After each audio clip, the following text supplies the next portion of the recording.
بعدی براتون پادکست ضبط کنیم از کتاب‌های مختلف. لایک و کامنت و سابسکرایب و زنگوله رو هم حتما فالو، بزنید. زنگوله یادتون نره، اون قلب سفید و قرمز کنین. بعدش هم به جز یوتیوب میتونین ما رو تو اینستا، تلگرام و روبیکا و همه جا ببینین. پس بزن بریم. نگفتیم این قسمت از چه کتابی؟ قسمت اول رو شازده کوچولو. با اینکه میدونیم همتون 1000 بار شنیدینش، ولی بزن بریم. چی داری میگی؟ بزنیم بریم.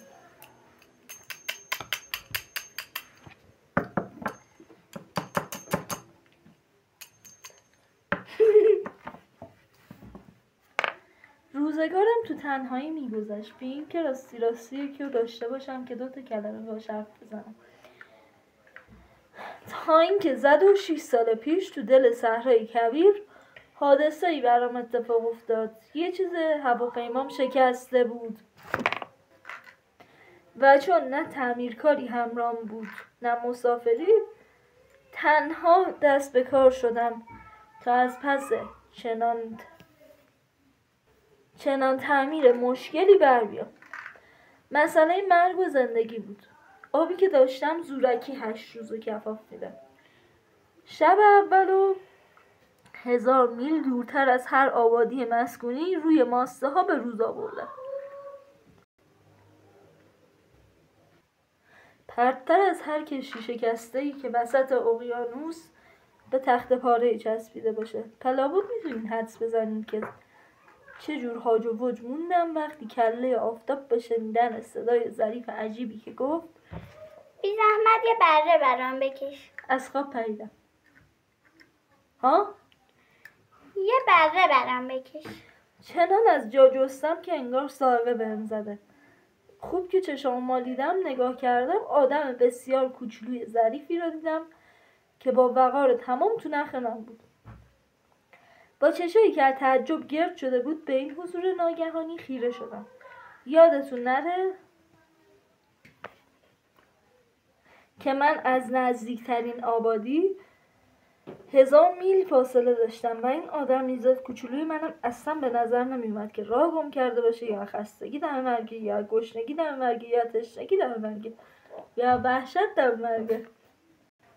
هیچ چیزش به بچه‌ای نمی‌برد که وقتی بالاخره صدام در اومد گفتم آخه تو اینجا چی کار میکنی؟ و اون وقت خیلی آروم مثل یه چیزی خیلی جدی دوباره در اومد که بی زحمت واسه من یه بره بکش. آدم وقتی تحت تاثیر راز شدیدی قرار میگیره جرأت نافرمانی نمیکنه. گرچه کاغذی عجیبم در آوردم و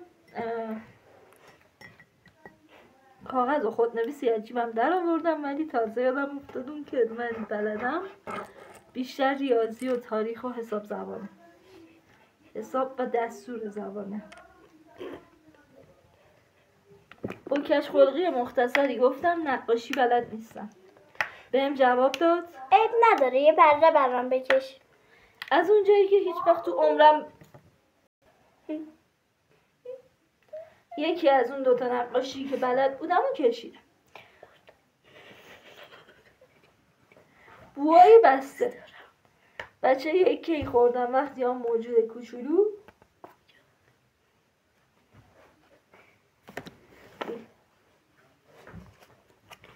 نه فیل تو شکم یک بوها رو نمیخوام.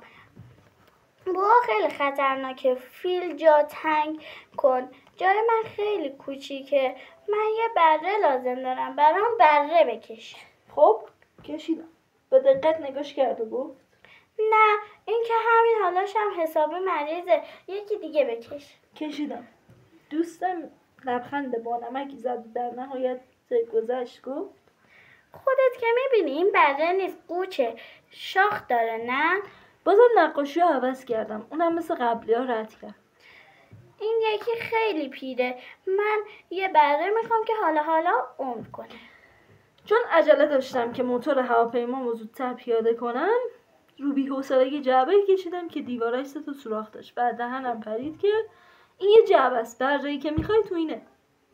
و چقدر تعجب کردم از این که دیدم داور کوچولوی من قیافش از هم باز شد و گفت آها، این درست همون چیزیه که میخواستم. فکر میکنیم برای چقدر علف بخواد. چطور مگه؟ آخه جایی که من هستم همه چیز کوچیکه. هر چقدر باشه حتما مستشه. برایی که بهت دادم خیلی کوچولوه. اونقدر هم کوچولو نیست. گرفته خوابیده. خیلی طول کشید تا تونستم بفهمم کجا اومده. مثلا اولین بار که هواپیمای منو دید ازم پرسید این چیز چیه؟ این چیز نیست، هواپیمای منه، پرواز میکنه. و از این که بهش میفهموندم که من کسیم که پرواز میکنم به خودم بالیدم. حیرت زده گفت چی؟ تو از آسمون افتادی؟ اوه، این دیگه خیلی عجیبه.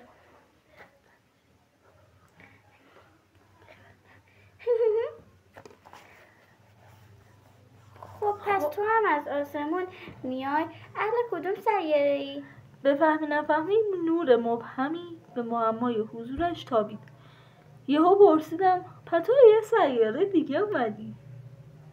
آروم سرشو تکون داد بین که چشم از هواپیما برداره، اما جوابمو نداد.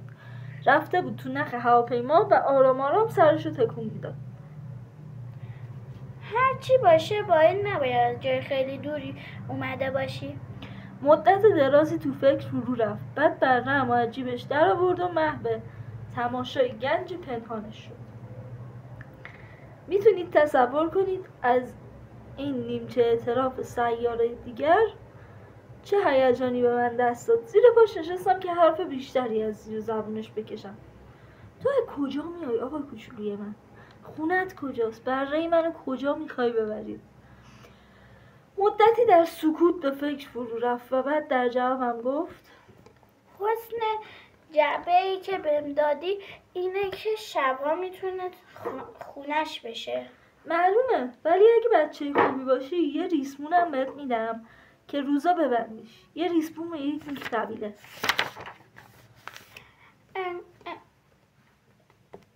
انگار پیشنهادم خیلی چاق خورد چون گفت ببندمش؟ چه فکرا؟ آخه اگه نبندیش راه میرفته میره گم میشه.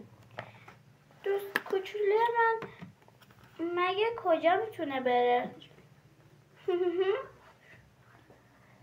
خدا میدونه، راست شکمشو میگیره و میره.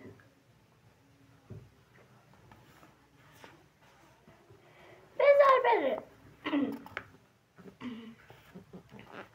خونه من انقدر کوچیکه شاید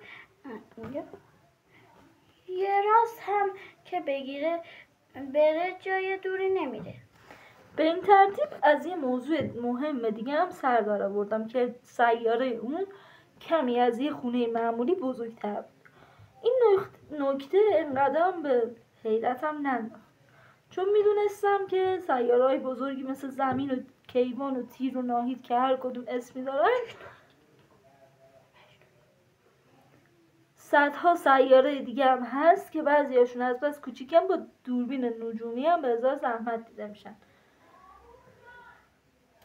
آقا دلایل قاطعی دارم که میتونه ثابت کنه که شازده کوچولو از اخترک به 612 اومده. خب اینم از قسمت اول پادکستمون. امیدوارم که خوشتون اومده باشه. بله. خدافظ. دیگه همین دیگه. خدافظ. خدافظ.